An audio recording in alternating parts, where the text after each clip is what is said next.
नमस्कार, मी प्रणव ढमाले. मनसे घडामोडींमध्ये आपल्या सर्वांचं स्वागत. पाहूया ठळक बातम्या. यवतमाळ जिल्ह्यात बोगस बियाणं विक्री, महाराष्ट्र नवनिर्माण सेना आक्रमक. मान्सूनपूर्व कामं सुरू करा, मनसेचं पालिकेला निवेदन. जनतेच्या समस्या सोडवण्यासाठी शिवतीर्थ निवास मनसे न्यायालयाची स्थापना. निष्काळजीपणामुळे भिंत कोसळल्यानं ठेकेदाराला ब्लॅकलिस्ट करा, मनसेची मागणी. झेप्टो कंपनीच्या कर्मचाऱ्यांवर अन्याय, मनसेची मदतीसाठी धाव. छत्रपती संभाजीनगरमधील नर्सिंग कॉलेजमधील बेकायदेशीर दंड आकारणीविरोधात मनविसेचं आंदोलन. अंधत्वावर मात करणाऱ्या अक्षय दंडावतेचा मनविसेकडून सत्कार. महाराष्ट्र नवनिर्माण विद्यार्थी सेनेच्या वतीने युवराज चषक 2025चं आयोजन. आता पाहूयात बातम्या सविस्तर रूपात. यवतमाळ जिल्ह्यात बोगस बियाणं व बंदी असलेल्या फवारणी औषधांची खुलेआम विक्री होत असल्याच्या विरोधात महाराष्ट्र नवनिर्माण सेनेच्या विद्यार्थी सेनेनं आक्रमक पवित्रा घेत आंदोलन सुरू केलंय. यवतमाळ जिल्ह्यात खरीपाच्या हंगामात सुमारे 9 लाख हेक्टर क्षेत्रावर पेरणी होते.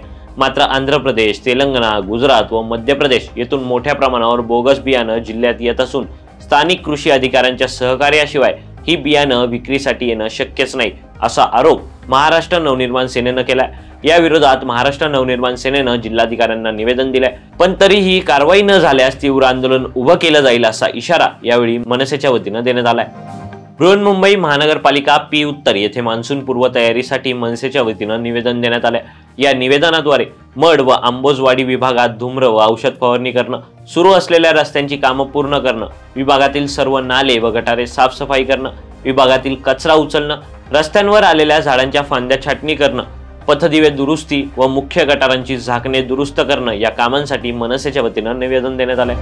राज ठाकरेंचे विचार आणि मनसेचं काम घरोघरी पोहोचवण्यासाठी, जनतेच्या समस्या जाणून घेऊन त्यांना योग्य तो न्याय मिळवून देण्यासाठी शिवतीर्थ निवास मनसे न्यायालयाची स्थापना करण्यात आली आहे. या माध्यमातून जनतेच्या समस्या सोडवण्यासाठी अहोरात्र मेहनत करणार असल्याचं आश्वासन मनसैनिक अंकुश राजपूत यांच्या वतीनं देण्यात आलंय. ठेकेदाराच्या निष्काळजीपणामुळे नगर भवन येथील भिंत कोसळली या प्रकरणी संबंधित ठेकेदाराला ब्लॅकलिस्ट करण्यात यावं, सोबतच जे अधिकारी दोषी आहेत त्यांच्यावरही कारवाई करण्यात यावी, अशी मागणी महाराष्ट्र नवनिर्माण सेनेच्या वतीनं करण्यात आली आहे. मुलुंड पश्चिम येथील ऑनलाईन ऑर्डर करणाऱ्या झेप्टो नामक कंपनीचे जवळपास 80हून अधिक कर्मचारी यांना व्यवस्थापनाकडून होणाऱ्या अन्यायाविरोधात महाराष्ट्र नवनिर्माण सेनेच्या शाखेमध्ये मदतीसाठी आले होते. विभागाध्यक्ष राजेश चव्हाण यांच्या नेतृत्वात स्थानिक शाखा अध्यक्ष संदीप वरे व महाराष्ट्र सैनिकांनी कंपनीच्या कार्यालयात या प्रकरणी धडक दिली असता कामगारांच्या समस्या जाणून घेतल्या व व्यवस्थापनाशी चर्चा केली. छत्रपती संभाजीनगर येथील शिवा ट्रस्ट संचलित नर्सिंग कॉलेजमध्ये विद्यार्थ्यांकडून ॲब्सेंट फी व कॉमन ड्यूच्या नावाखाली 500 ते 2000 रुपये बेकायदेशीर दंड वसूल केला जात होता. दंड न भरल्यास विद्यार्थ्यांचे परीक्षा अर्ज स्वीकारले जात नसल्याच्या तक्रारी महाराष्ट्र नवनिर्माण विद्यार्थी सेनेकडे प्राप्त झाल्या. या पार्श्वभूमीवर महाराष्ट्र नवनिर्माण विद्यार्थी सेनेच्या शिष्टमंडळानं कॉलेजला भेट देऊन प्राचार्य काळेसर यांना जाब विचारला आणि अन्यायकारक शुल्क वसुली तात्काळ बंद करून सर्व 125 विद्यार्थ्यांचे परीक्षा अर्ज स्वीकारण्यास भाग पाडलं. कोंढवा खुर्द भागातील दृष्टीहीन अक्षय दंडावते यांनी स्वतः स्वलेखनाने 12वीच्या परीक्षेत 80.5% गुण मिळवले. महाराष्ट्र नवनिर्माण विद्यार्थी सेना हडपसर विभागाच्या वतीने अक्षयच्या घरी जाऊन त्याचा सन्मान करण्यात आला. सालाबाद प्रमाणे यावर्षीही नवी मुंबईतील जुईनगर येथे युवराज चषक 2025 अंडरआर्म बॉक्स सर्कल साखळी क्रिकेट स्पर्धेचं आयोजन महाराष्ट्र नवनिर्माण विद्यार्थी सेनेच्या माध्यमातून करण्यात आलंय. 30 जून, 31 जून आणि 1 मे रोजी होणाऱ्या या स्पर्धेसाठी इच्छुक संघांनी लवकरात लवकर नोंदणी करावी, असं आवाहन यावेळी मनविसेच्या माध्यमातून करण्यात आले.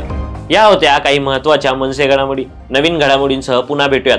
तर महाराष्ट्र नवनिर्माण सेनेच्या माध्यमातून आयोजित उपक्रम आणि आंदोलनांची माहिती आमच्यापर्यंत पोहोचवण्यासाठी खाली दिलेल्या नंबरवर संपर्क करा. तसेच मनसे संबंधित असेच व्हिडिओ पाहण्यासाठी चॅनलला सबस्क्राईब करा. धन्यवाद.